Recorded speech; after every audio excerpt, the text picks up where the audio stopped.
Welcome back, everyone. I'm Carrington-Russell, award-winning author of Kick Butt Heroines in Dark Fantasy Worlds, and I have a very special guest for you today.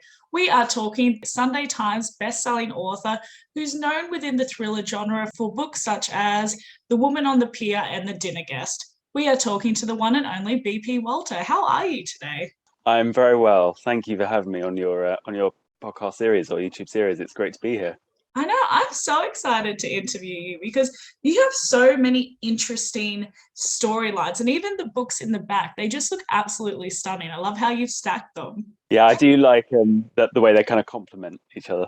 They do. And all of your brand does that, though. I have to admit, all of your covers are very consistent to your brand, which is phenomenal, and which is the aim of the game for most authors. So take me back to the start then. When did you start writing and how did you go about publishing for the first time? Well, way back to the start was when I graduated. I think it was 2014. I finished my master's at Southampton University, and I knew I wanted to do something creative. And my master's had been, well, my undergrad degree had been in English and film studies, so very much studying other people's stories. And it wasn't a creative writing course; it was a theoretical course. So reading other people's books and watching other people's films. And then my master's was film and cultural management, so that was looking at how we sell the stories to the public. And I was originally intending to go into the kind of business or marketing side of film or storytelling in a broad sense. And I realized I want to do something creative. And of course, there's lots of areas for creativity in the marketing of film, and very much kind of film distribution still holds interest to me. But I knew I wanted to start telling my own stories in some way. And I had an idea for a novel. And originally, I thought about going to film production because I'd had two film degrees, and I realised that film production involves a lot of other people's time and money. Whereas if you're just sat at home writing a novel, it's just your time and money that you're risking. So I decided that was the course, that was the way forward for me. And so I started off. I wrote a novel which didn't get me an agent, but it got me some agents saying, we're not going for this one, but we'd like to see more of what you write. And so I carried on, and it was my third attempt that got me an agent, and that was the book that got me a book deal. And that book was my debut novel, which is called A Version of the Truth, which is here. And essentially it has this swimming pool cover in paperback. As you mentioned, it's been rejacketed to look more like The Dinner Guest and The Woman on the Pier recently, on ebook, and that will be coming to physical edition soon. But yeah, it was published in this edition in February 2019, so that was my debut. And it was an amazing kind of life-changing experience, really. And I absolutely loved it. And yeah, my second book was called Hold Your Breath, and that came out in perhaps one of the worst times for a book to come out. It came out about 4 weeks into lockdown in the UK, in April 2020, about 4 or 5 weeks since lockdown began. So, of course, bookshops were closed. And I was very lucky because the big supermarket here, Tesco, I don't know if you've got Tesco in Australia, but yeah, Tesco, really good. They kind of championed it. It was part of their kind of like book club range for Britain's Book Club. And so it still managed to get into the hands of readers. But this was my lockdown book, really.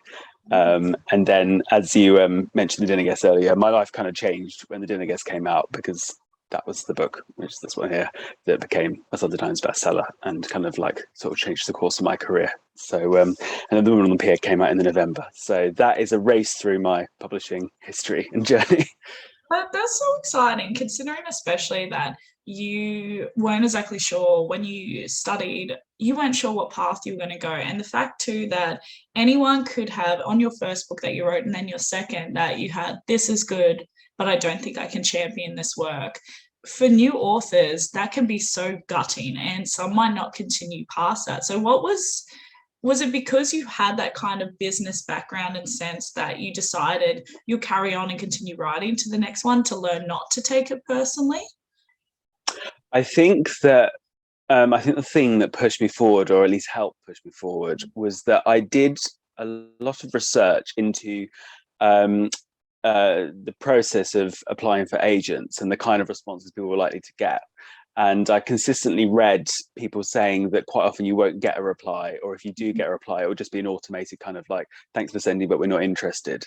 And I realized that I was getting rejections, but I was getting rejections that were like proper letters from agents who were saying, like we read it, we were interested, but this book doesn't sit quite right with us, or we don't think this could get a book deal, but carry on writing. And it's the fact that they took time in those rejections that gave me some hope to carry on forwards. And a lot of them said, like, you can write, do carry on. And I'm someone who very much dwells on the negative. So if there are any positives, I'm like, oh, please, some reassurance that I'm not wasting my time completely. So I think that probably did a lot, I think, in the early days of just encouraging me to carry on trying, really. And I mean, I think a lot of them in a sense said carry on trying. If it's not this book, it might be the next one. One thing that I found super interesting as well is during this time, obviously prior to going full-time writing, you were the head of social media for Waterstones, which is one of the biggest bookstores across the UK. And so one, I find that super fascinating because I'm curious as to whether you have tips for anyone when it comes to, one, trying to get books into bookstores, and two, having that background in social media, how it's assisted you in applying for your branding now as an author. In terms of getting books into bookstores, it is such a difficult and competitive market. I really don't envy the people whose decision it is to choose which books, because I mean, to some extent, it's a very interesting job, and some of my close friends have jobs like that, and it's there's an excitement to finding that kind of nugget of gold in the publishing calendars of the year, of thinking, oh, this is the one that we're going to nurture and champion, or this one that we want to put in the front of readers. So it's a very exciting job, and I imagine it's very fun to do. But the brutal truth of it, of course, is that there are a lot of books and only so many tables in bookshops and only so many spaces on shelves, of course. So there is always going to be a very tough competition when it comes to that, and there's kind of no easy answers really to how that kind of fight is eventually kind of played out. And it's just a shame that it has to some extent be a fight occasionally. But in terms of social media, I think the thing that really helped me was I went on like Photoshop courses and things like that as part of my job, particularly a key Photoshop course, and that gave me design and creativity skills that have really helped me when doing my own kind of publicizing on my own social medias from like an author perspective, after I'd done that for a lot of time when I was working for Waterstone. So yeah, I think the design and Photoshop element has been really helpful, because if my books suddenly crop up on a Kindle deal, I can very quickly put something together and put it out on social media without having to wait for a lot of different other kind of pieces to fall into place. So yeah, I definitely think that's been a big help. Did you find it very different having, in the way that you had to market for Waterstones, opposed to your own brand, or did you feel like you actually applied a lot of that skill set same? It's a very difficult thing to compare to some extent, because for Waterstones it was a very I mean, a lot of my job was quite organizational, or organizing the schedules of the social media accounts, and a lot of it was based upon book announcements or event announcements and that kind of thing. And a lot of those involved a lot of different people. So my title was social media coordinator, and there was a lot of coordinating between my audience development manager colleague Will, and various other people in the different departments of Waterstones. Whereas when it's just me on my own, there isn't because there isn't that structure or that kind of sort of workflow in place. It can sometimes feel a bit anarchic, because you don't necessarily check in on anyone. But at the same time, there's a liberating side of that. But although I did actually borderline come off social media actually when the Dinner Guest became a bestseller, because I suddenly found, and of course I'm not deluded, I realized that not everyone was looking at me, but when suddenly you get a lot of attention and suddenly you end up getting a lot more followers than you had before and a lot of people contacting you, it can feel quite overwhelming. And it kind of took me about 6 months to just kind of pause and then recalibrate and kind of like suss out how I wanted to use social media myself as a tool, rather than something that consumes my life or anything like that. So I kind of just took a step back for a while, and I've gone back in over this past kind of few months, but I now use it very much on my own terms, and make sure that I'm doing it for the reasons I want to do, rather than because I feel I should, inverted commas, be doing it. And I think too, your story is not one that is uncommon on here when you have, as you said, you hit that Sunday Times best-selling, which is phenomenal.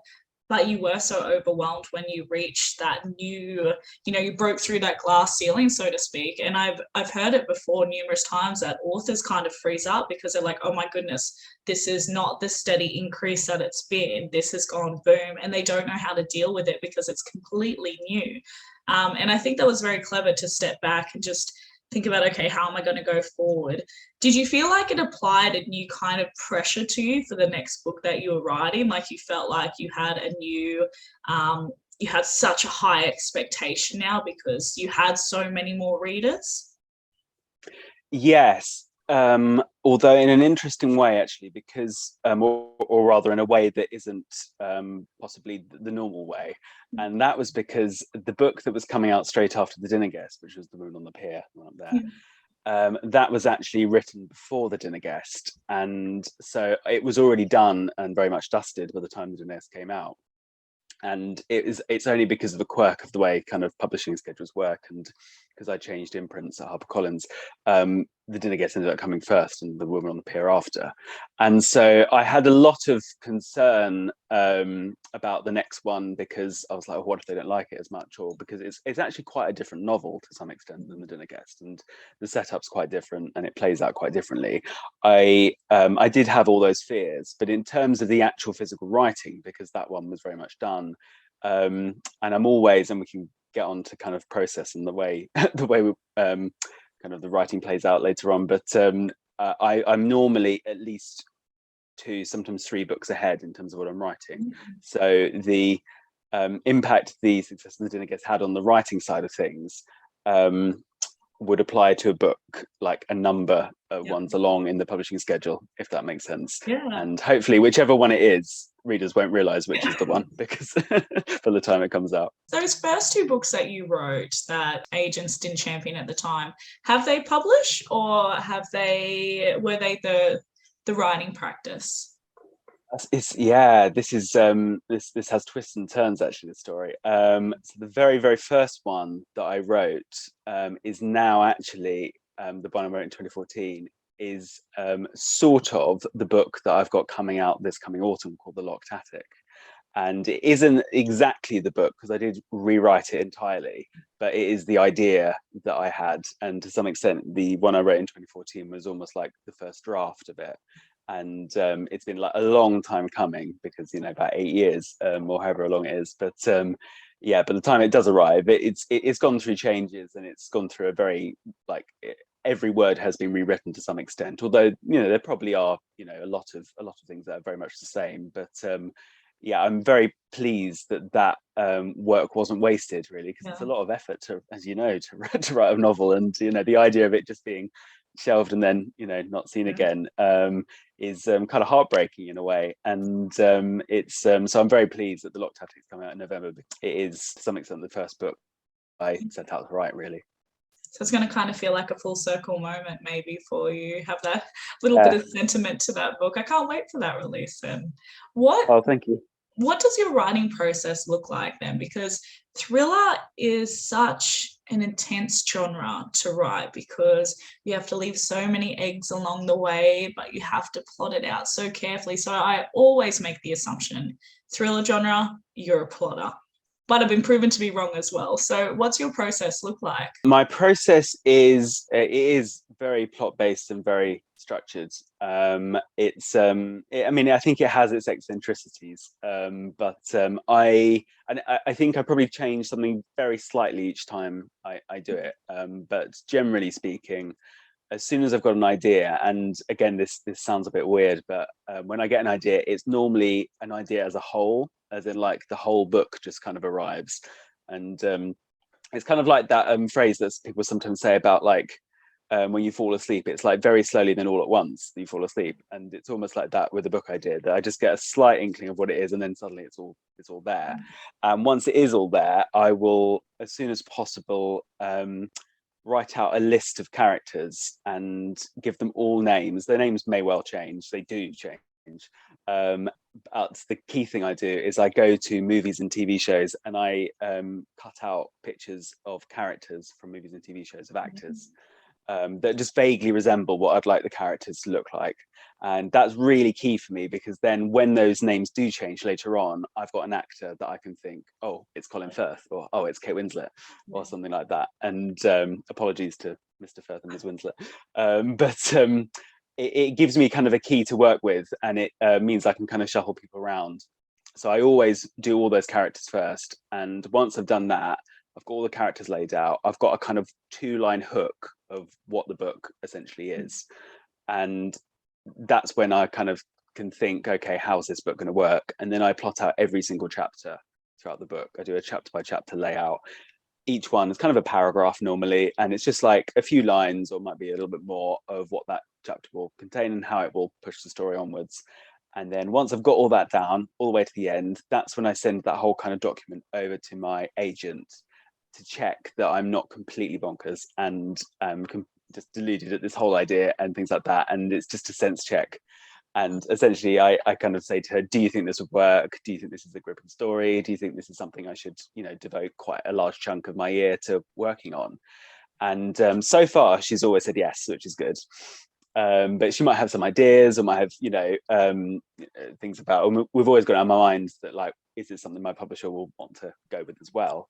But so once we've discussed that in some way, I will then quite often have to pause because I'll have to wait until I've come to the end of whatever project I'm working on.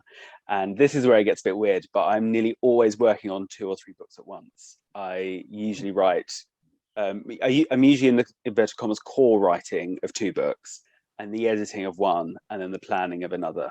So there can be sometimes 4 live books kind of going on. And I try not to be in the core writing of more than 2 because I kind of think any more than that is just getting ridiculous, really. So I'll wait until one of those has come to the end, and then as soon as they have, I then have got queued up the next plan to then and go forward with it. I think the big key thing for me in that is that I've always got plans waiting. I hate the idea of like not having something ready when I've come to the end of one. So all of that is to just put myself in the most kind of least anxiety making state, that I've just got it all sorted and it's all happening and I can just kind of sit back and conduct the orchestra, as it were. And I love that you say it's the least anxiety driven, yet for some authors and writers who hear multiple projects on the go, they just like immediately have an attack. I know, I could understand, yeah.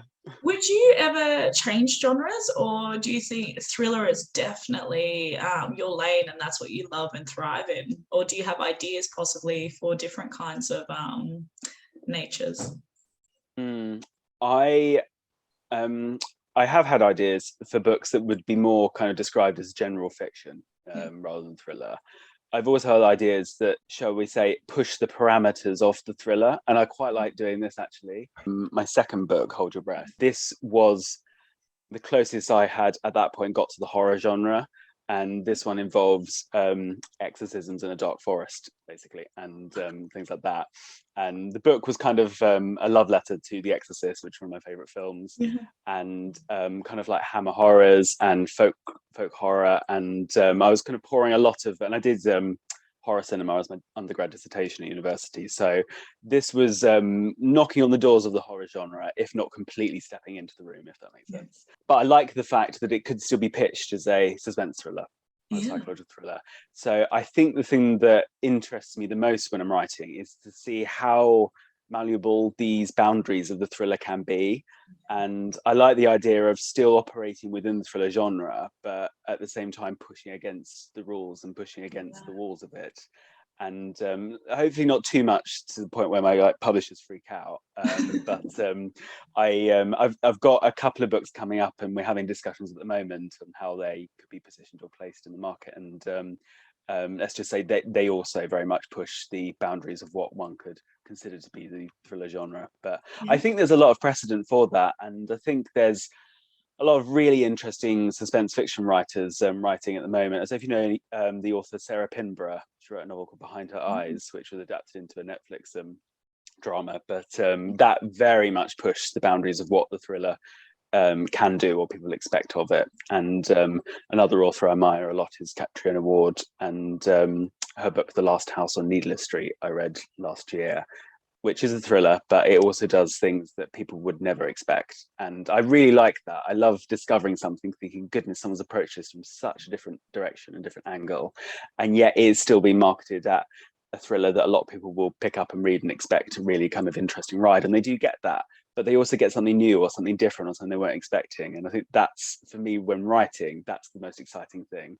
Yeah. So that's a very long answer to your question, but at the moment it is the thriller genre, but I'm exploring many different areas of it. Yeah. We've been talking a lot about agents and publishers. So you are with HarperCollins, which is amazing.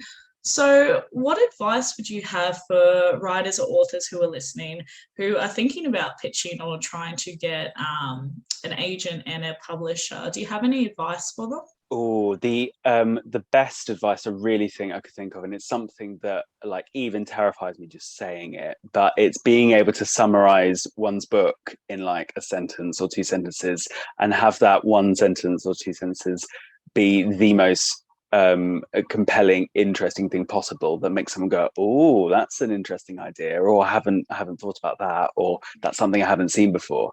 And I hate that whole pressure that goes with that elevator pitch scenario. I really don't find that's conducive for me to creativity. That's conducive for panic and nausea for me. But I can understand why the industry does thrive on that kind of pitch, because there are a lot of ideas and there are a lot of books and there are a lot of manuscripts, and there's only so much time in the day, and people go after ones that will shout out to readers as something new and interesting. And I can get why those are very helpful. I enjoy doing my chapter by chapter breakdowns, but one of the other things I always have to do with a new novel, particularly for when it's going up potential auction for film or TV rights, is to write a 2-page synopsis of the entire plot. And I hate it. I absolutely hate it. It's horrible. And I always want to write like in the synopsis, but this will all make sense in the actual novel or something like that, because of course, when you've got 100,000 words to work with, or 90,000 words, you can insert nuance, you can insert different motivations, you can insert many shades of grey to a character's decisions. Whereas when you're writing a 2-page synopsis, it can just sound like character A does this, character B does that, they fall out, and you don't really get any of the rationale that you would bake into a novel, of course. So all of these things, I think, are really, really useful skills to have. That isn't necessarily me saying that I enjoy them or like them. But I think that would be the best advice to something that I can give, would be to get really good at summarizing one's books, because I think there's a lot of situations where someone won't have the time to read the actual novel, but they'll want to know the idea. Would you say that there were any resources that help you learn that skill set, or was that from university and studying? Or are there particular books or podcasts or groups that you would recommend? I went on a really good creative writing course in the UK. There's one called the Faber Academy. And that was really, really, really well done, because it wasn't just about creative writing, it was about how to get published. And it was, my tutor was a really wonderful author called Rowan Coleman. And it had different weeks on whether it be characterization or plot or planning or different methods of writing. But there was also weeks on how to get an agent, or, that kind of thing. And crucially, how to apply for an agent. And that was like gold dust, getting that kind of detail. And even though a lot of it is common sense to some extent, but it's amazing how easy common sense is to ignore where one's really fired up or passionate or excited about something. And I think it is very easy to, if someone's really excited about, they've got a novel idea or something, to then just send it over to an agent really quickly and not really think about that agent might have a set key list of criteria of things they're looking for, or every single agency has different advice on how they want you to send your books over, whether it be the first 3 chapters, the first 10 pages, covering letter, or if it's done through a portal, all these different things. And each one deserves so much care and attention. And it can be easy, I imagine, in that scenario to neglect that, simply because one's very excited about one's idea. So I think the real benefit of particularly the Faber Academy course I did was to kind of emphasize that this is a business. Like, you're essentially asking people to invest money into your work. And so as to be as professional as possible and to take as much note as possible of all these things is the best thing, because if one doesn't, you're already starting out on like the back foot to some extent. Yeah. So I think that was such helpful advice. And I'm trying to think if there are any other. Yeah, it was mostly to do with agencies. There's a really helpful website, I think, called Agent Hunter. I don't know if it's international, but it was in the UK, and that was great because it kind of pulled all the different things for the different agencies of what they were looking for and that kind of stuff. But I'd always advise people to look at that agent's website and like follow them on Twitter, think about like, you know, see what they're asking for, see if they're like open for submissions, that kind of thing. I think in the end it just boils down to research, as much research as one can do. And that's the thing, it very much turns into, I always call it a marriage of sorts, because you want to make sure that you have the most compatible agent for yourself as well, because they're your champion and you need to have an understanding and, yeah, compatibility, chemistry, whatever you want to call it. You need to have that for it to work really, really well. I would love to know, what's one of the most surprising things that you found within the publishing industry that you weren't expecting when you started this journey? I think I was probably surprised that it's the norm for authors not to choose their own titles. Most books, of course, don't have the titles their authors gave them. They have titles that the publisher came up with. And I don't think I realised that. And so far, not one of my books has had the title that I gave it when I wrote it. And not that I mind, because my publishers have always come up with a title that's better than the one that I would have ever considered. But I think that was just something I hadn't really thought about. And I think also with that is sensitivity to do with names. Because in my first novel, there were, I think, 4 characters that had names starting with the letter J. And this was apparently an issue potentially because there were just so many J's, and this would jar for a reader. And I thought, well, yes, actually, it could do. And I hadn't really thought about that. And I think it takes someone who's separated from a work to see that when reading it with different eyes. And I think those little details from an outsider perspective, or someone else's perspective at least, they surprise you at first when you get them, because they're things you're not used to coming across. But they're really interesting when they crop up, and sometimes make you think about things in a different way. So yeah, I think those two examples are the things that spring. What would your top 3 marketing tips be for writers and authors? What are 3 things that you do every time you have a release coming out? What are the 3 must-dos for you? I think readers who post that they've read one's book on social media really like getting a response, of course, because they've taken the time to read the book and say how much they like it. And I think that's such a lovely thing. And I felt bad when I took a step away from social media, because there were lots that I missed. And I've in recent months been kind of going back to when I wasn't using it as much, and trying to like put people posts on Instagram stories or comments saying, I'm sorry this message is so late, but thank you so much for doing it. And of course, sometimes there'll be times when one can't keep up, but I think that's just a simple but really nice thing that people can do to help market one's book, because that then to some extent cues up the next release for that reader, because they've read the book, they've taken the time to post about it and say how much they like it, and the author's taken the time to respond. I think that reader's more likely to then go out and buy the next book from that author. They've had that kind of communication. So I think that's a really nice thing that I would always try to do. And I'm absolutely not perfect, and I've probably missed a ton of people, and I apologize immensely to them, but I do try. I think another thing would be to not necessarily just post about one's book on social media. And this isn't necessarily to say that one has to give a day-by-day account of one's life or anything like that. And I use social media in a much more reduced capacity, as I mentioned, than I used to. And I certainly don't give a kind of minute-by-minute kind of like, this is what I'm doing with my day kind of commentary, or at least not as much as I used to. But I think just to kind of like curate one's timeline, or to curate one's posts, just to make sure it's not just constant, my book's out now, like every single day. I think it can get tiring, or people can get fatigued about hearing about it. So I think just variety is a really important thing as well. And I think for the last one, I would go with maybe actually it's never too early to start talking about the next one, because I think once readers have read a book and they really enjoy it, they want to know right then and there when the next one's coming out. And if you've got a date or even some sense, and to some extent, this takes a conversation with one's publisher to make sure one isn't kind of like preempting an announcement or anything. But my publisher were really good, and already had like the pre-order for my next book up when the Dinner Guest came out. And so I think, just having those conversations early on, or talking with one's publisher about what tactics will be used, or what kind of like plans will be used in the near future for the next book. Just that, I think, lays really good groundwork. So you start off kind of with that, with the readers ready and listening. We've spoken a little bit about it, but being a Sunday Times bestselling author, which is so amazing, I would love to know about the moment you found out you were on the list, and most importantly, how you celebrated.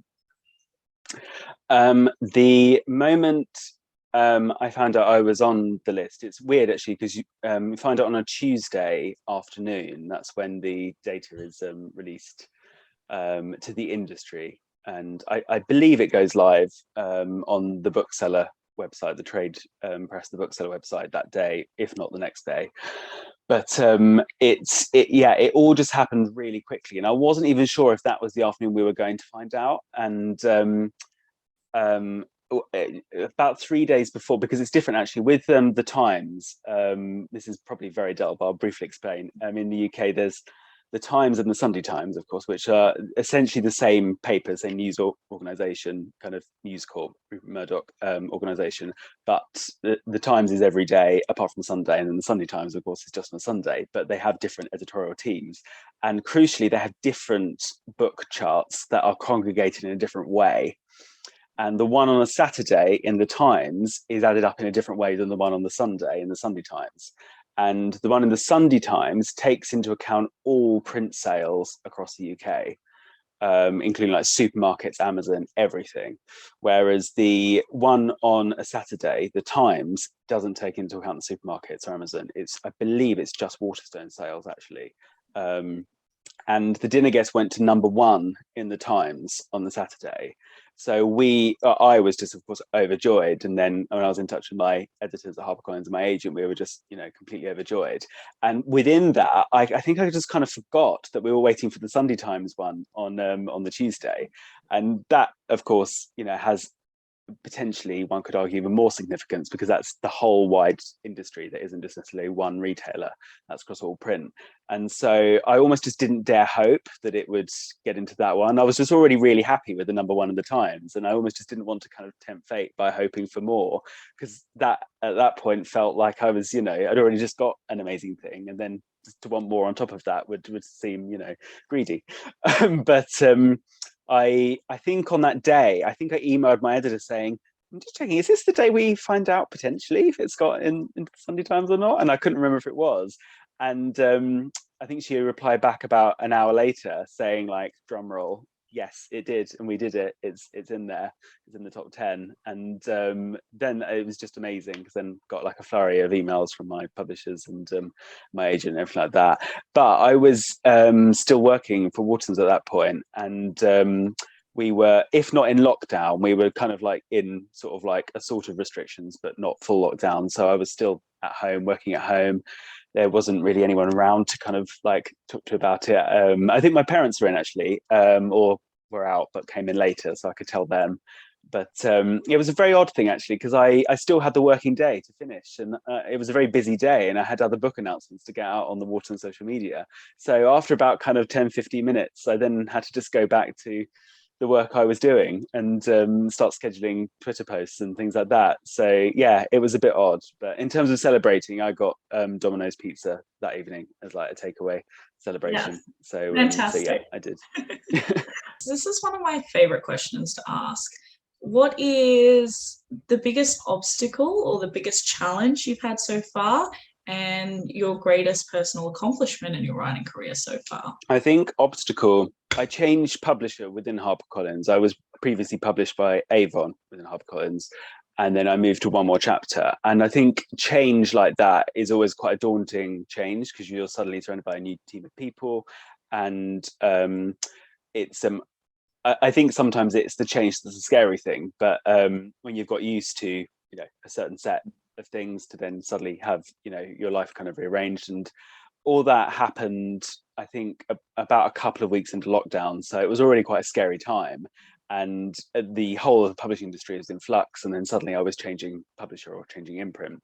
So I think that was the big, if not an obstacle, that felt like a challenge at the time. Yeah. But I was very lucky because One More Chapter is staffed by the most amazing people one could possibly imagine. They're such a passionate, they're a small team, but they're a really, really passionate team, filled with really, really just like dedicated people who completely got what I was trying to do with The Dinner Guest as a book, and gave it such a great launch and a great cover. And I think just really nurtured it and knew what they wanted to do with it.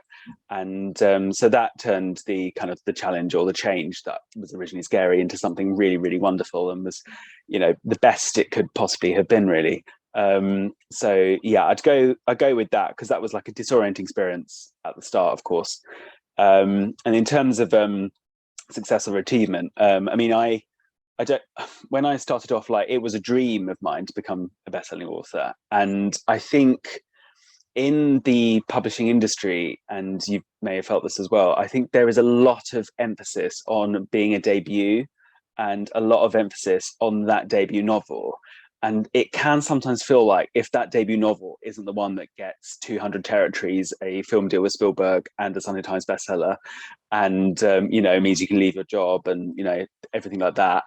If that doesn't happen with your debut, there is almost like this narrative that, oh, you failed. It's like, it's that kind of thing, and which is just so false. It's just not true at all. But I think it's easy to talk oneself into it.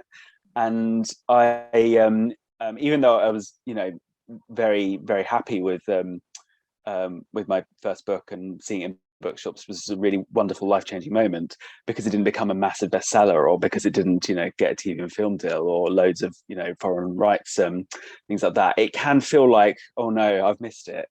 And I think, you know, I can understand why I felt that way. I can understand why lots of authors probably do. But I think it is a falsity to some extent, that it has to be that debut. So from that point onwards, it was always a dream or a goal for me to become like a Sunday Times bestselling author. And whilst I wouldn't say it's of course the be all and end all, because there are authors out there who, you know, sell far more books than I do that aren't Sunday Times bestselling authors, because to some extent it can be just the way these things are added up and that kind of thing. But it does, I don't know, it does give oneself a real tangible sense of achievement, particularly when I could cut it out of the paper and put it in like a little frame that I put on my writing desk. Just little things like that, I think, you know, they feel quite lasting, and they kind of give you the confidence to carry on. So it was the most wonderful thing. And I am just so overjoyed that, you know, the readers went out and bought the book. What would you say then your goal is? What is the dream that you're chasing for your writing career? It's weird actually, because with that, as I just spoke about being one of my main kind of like hopes and dreams for the future, it's weird when you essentially realize your dreams at some point, or you realize, you know, you get to a stage where you have found, you know, an achievement you've been striving for. It then causes a reassessment, or it then causes you know, one to kind of think what the next thing is. It sounds a bit kind of basic, but it would just be to carry on writing the books I want to write, and hopefully people to carry on reading them. I just want it to carry on, really. That would be the ultimate thing. I mean, I think there's a lot of, and I can get sometimes a little bit, I don't know, not cynical about it, but I find sometimes when people say, oh, what do you do for your work? And you say, oh, I'm a writer, I'm an author. Sometimes they say, oh, is there a movie of your books, or is there a film out or something like that? Almost as if the only form of validation for an author is having a movie or having a TV series. And if you don't have that, you're not yet a proper author. I mean, I think that kind of thing, people don't mean it that way, but it can sometimes feel that way. Then there's this emphasis placed on adaptation as like the absolute goal. But having said that, for the authors I know who've had adaptations of their work, they've had wonderful experiences of it, and I can understand that would be an amazing experience, and I would absolutely love it. So whilst I wouldn't say that's the thing I am absolutely striving towards, that would be a really exciting adventure. That would be a wonderful thing to happen, and I'm very lucky that there is a TV series, The Dinner Guest, in development potentially, if it gets the green light, which is very exciting.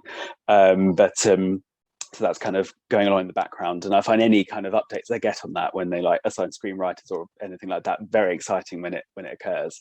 But like with many books, that it may never happen, it may not get to screen, or it may do, and it might be wonderful, and I'll enjoy that if it does. But yeah, I think for me at least, the best way I can view that is that it's a really lovely extra thing, but it's not the thing that I have to kind of go through my publishing life aiming for. Because then if it didn't happen, I wouldn't want to feel like I'd written all these books and it hadn't, worked out or anything like that. So I view that as a wonderful extra. Well, I am a very optimistic person, so I know that is going to happen for you. So I'm super pumped to watch it.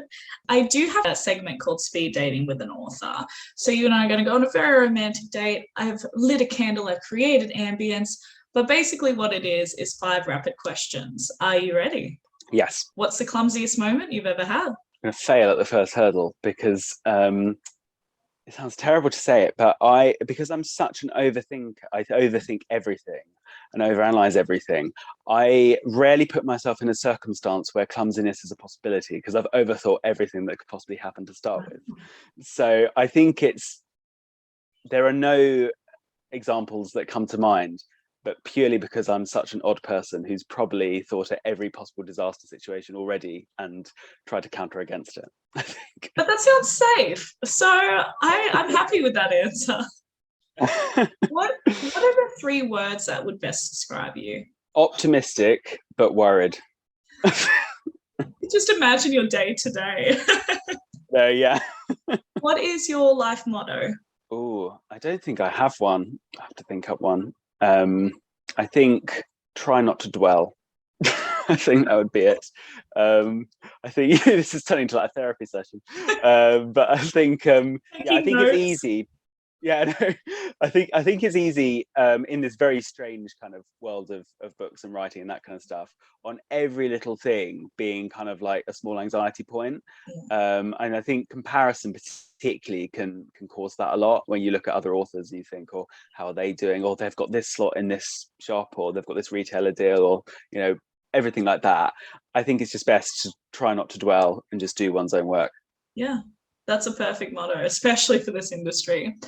What is the song that would best describe you? I rarely listen to songs with lyrics, music with lyrics, actually. I nearly always listen to orchestral, a lot of film scores. And I would go with the film score to the film The Village. I don't know if you've ever seen The Village. The 2004 horror film by M. Night Shyamalan. But the score to that by James Newton Howard is one of the most amazing film scores ever written. And even though it's a horror film, the film score has so much emotion and passion and heart and creativity behind it. It's the one I always go back to when I'm writing. So I think I would have to go to that. What is a unique talent or skill set that you have that not a lot of people know about? I would say candle collecting, but I think a lot of people do know about that. Yeah, I collect Yankee candles. This shelf is normally filled with Yankee candles. If I turn this to the side there, you can see just loads of Yankee candles. That's about 0.1% of everything I own, really. There's a lot more than that. So I don't think it's not a skill, but it's an aspect that's separate to books. But I collect candles, mostly Yankee candles, and I'm completely obsessed. And autumn and Christmas are the biggest times of year I burn them. But I burn them all year round. But, my goodness. Yeah. I feel like we've just become best friends. I love candles. Like, I'm always lighting candles. So I'm like, hello, Barnaby, we're best of friends now. Yeah.